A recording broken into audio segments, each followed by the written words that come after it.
Ampuliriza nkwaniriza nate mu kitundu ky'olwaleero era musuula nze omuweereza omwesigwa mu kitabo kino Pawulo kirimuttu.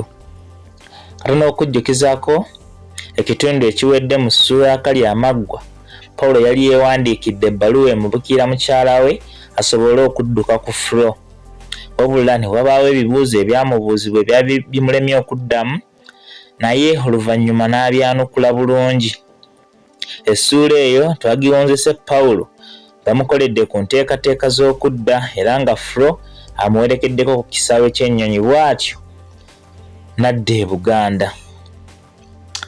Katweyongereyo n'ekitundu kyaffe eky'olwaleero mu ssuula eno, nze omuweereza omwesigwa.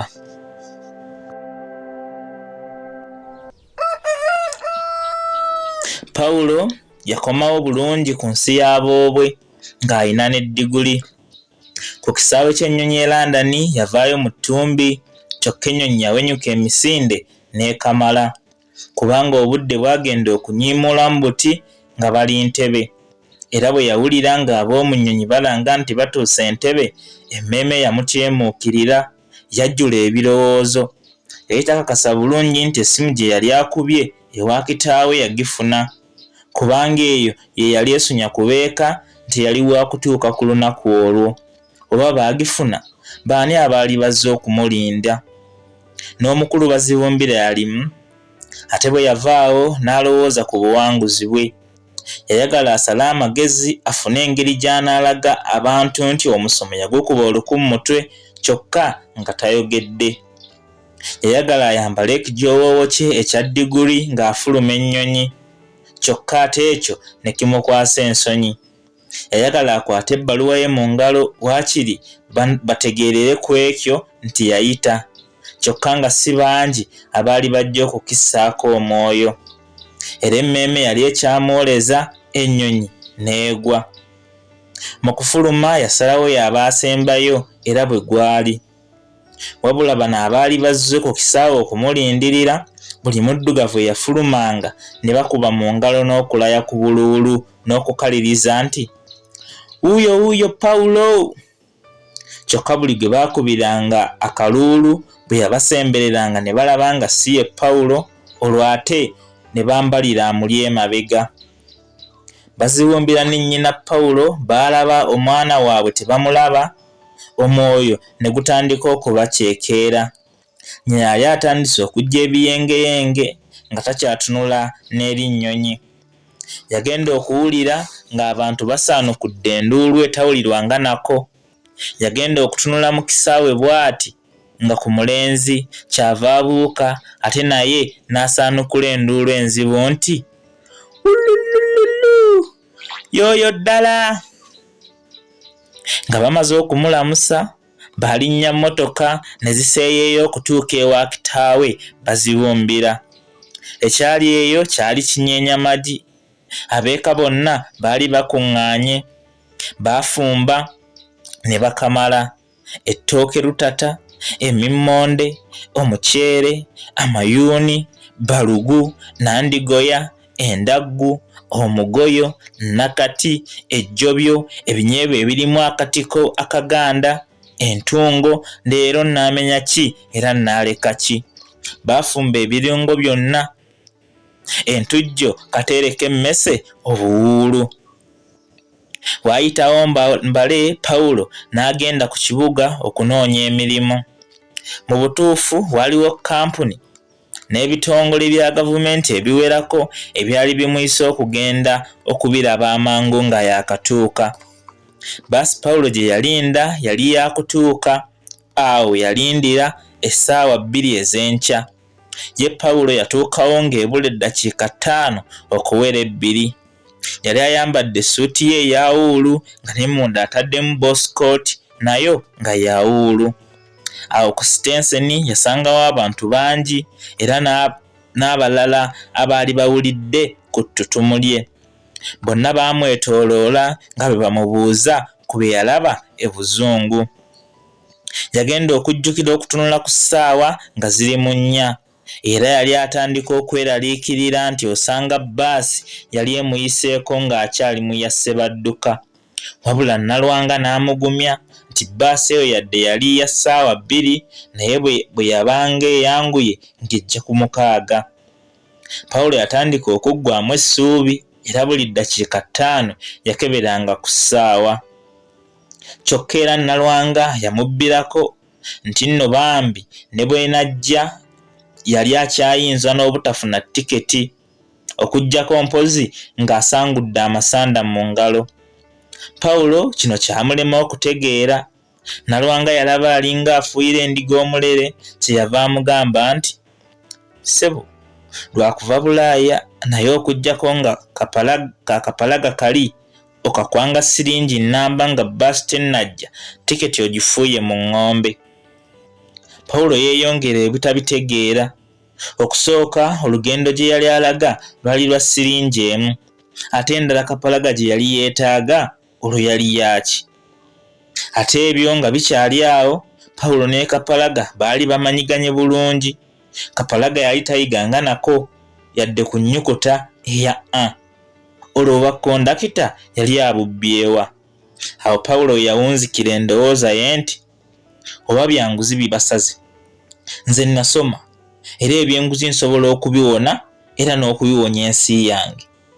Kyokka bba abangu yalabanga beeyunirako akapalaga ye n'agoba. Kye yakola bbaasi bwe yajja ne yeesooka ekifo eky'omu maaso era yali agenda okuyingira. Kapalaga yali yayingidde dda kwe kumuboggolera nti, "Wattu muva Bulaaya, zino si z'e Bulaaya. Wamma kizitoyingira. Naawe Ssennyikiti, ate Ssennyikiti azzeewa? Otyo naawe Luberenge, mwattu muva Bulaaya, nakugambye dda nti sooka owe banno omukisa, ezo z'empisa. Luberenge oyingidde? Kyagulanyi, otyo naawe mwogera Luganda." Ono omukyala Kaleekeezi kwe kuvaayo. Yali alowooza nti ye mwogera Luganda yekka, naye Kapalaga bwe yamulaba n'amubwatukira nti, "Ate gwe muka Kaleekeezi ojja oleekeeza biki? Ddayo gy'ovudde." Olwamala ebyo nga Kapalaga akoona ku kide, bbaasi nga yejjawo. Pawulo ne banne yabalekera kire kya nfuufu. Pawulo yalaba bituuse awo, kyava yeegayirira ow'akagaali era ye yamutwala ku kibuga. Bwe yatuuka e Kampala yagenda ne yeeyanjula mangu eri woofiisi eyali emusuubizza omulimu ng'akyalina Bungereza. Pawulo yatuuka mu woofiisi baamwetaagisa okujjuza ffoomu esaba ekifo ekyo. Baamulagira nti ffoomu ezo ziri mu woofiisi namba 8. Mu namba 8 yasangamu omusajja tuuludde ng'asoma mu mawulire. Bwe yamulaba n'ajja bugaalubindi bwe obweru ku maaso n'amubuuza oba ayinza okumuyamba. Ko Pawulo nti, "Weebale nnyo. Kyokka bantegeezezza nti nnyinza okufuna ono ffoomu z'emirimu."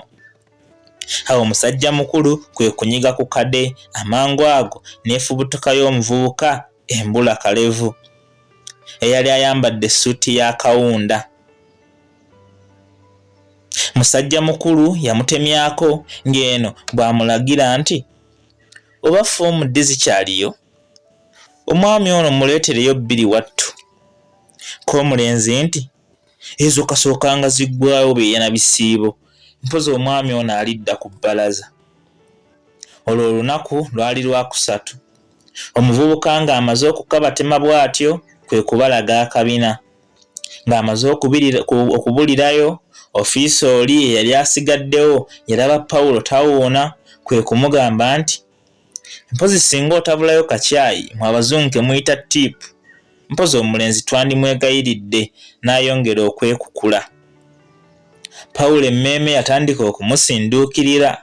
Yali ayagala okulaga ofiisi ono akamufaamu, naye yalaba taasobole kwekaniikirira, kwe kusirika era teyaddiramu ddala, wabula yafuluma bufulumi. Mu mwoyo gwe ng'amanyi nti kasita n'ebbalaza mu kyo. Naye aba amalako bw'atyo oluggya lwa ofiisi kwe kusisinkana munne Balamu Kabango. Balamu ne Pawulo baali baasomera wamu mu masomero amato, era naye Balamu yali yeeyongedde waggulu kyokka nga ye diguli ye agifunidde Makerere. naye yali azze kusaba mulimu. Nga bamaze okugwaŋŋana mu bifuba, Pawulo yamuyitiramu mu byonna ko Balamu nti, "Ogira onnindirako awo." Balamu nga yeekuba woofiisi okutemya n'okuzibula ng'empapula azze nazo. Yajja n'ezize era ne za Pawulo. Pawulo yaddamu kukungiriza nti, "Mwana twosobodde otya?" Ko Balamu nti, "Ono Kampala, wabula nkwagaza siringi 10 ze mpaddeyo." Pawulo kataagaana okukwata ku mpapula si lwakuba nti teyalina nsimbi ezaali zimusabiddwa, naye ye ng'ebyenguzi tabyagalira ddala. Naye aba akyali mu kutoomerera n'ajjukira nti olunaku olusembayo okuddizaayo foomu lwali Lwakutaano. Yali ebula olunaku lumu lwokka. Kwe kukwata mukawaliggo n'asowolayo ssente n'azikwanga munne. Bombi baayawukana nga buli omu ayagaliza munne emikisa ku interview. Wabula ye musajja wattu Pawulo ne ku interview teyalinnyayo kubanga erinnya lye teryalimu ku ago 10 eddamba agaalondebwamu okutuuka ku interview. Kyokka maneja yamukwatirwa ekisa n'amuwandiikira bw'ati, "Omwami Pawulo, ssebo nsaalidde okukutegeeza nti akakiiko akakwasibwa omulimu gw'okulonda anaatwala ekifo kye wasaba tekaasemba kusaba kwo. Kyokka twebaza okujjumbira kwe watujjumbira. Nze omuweerezaawo omwesigwa." Baakigamba dda nti ekigwa ekimu, n'olwekyo Pawulo teyaterebuka era yeeyongera okusaba mu bifo ebirala. Mu butuufu yasaba mu bifo ebirala 13 era byonna ng'omuweerezaawo omwesigwa amuddamu n'okusaalirwa kungi obutasobola kukkiriza kusaba kwe. Mu kiseera kino Pawulo yali atandise okusereba era ng'asotya busotya. Empale zaali zitandise okumusagala era nga n'ebitogi by'essaati bitandise okuguba. Abantu baali batandise okumuyisaamu emimwa nti osanga n'okuyita teyayita.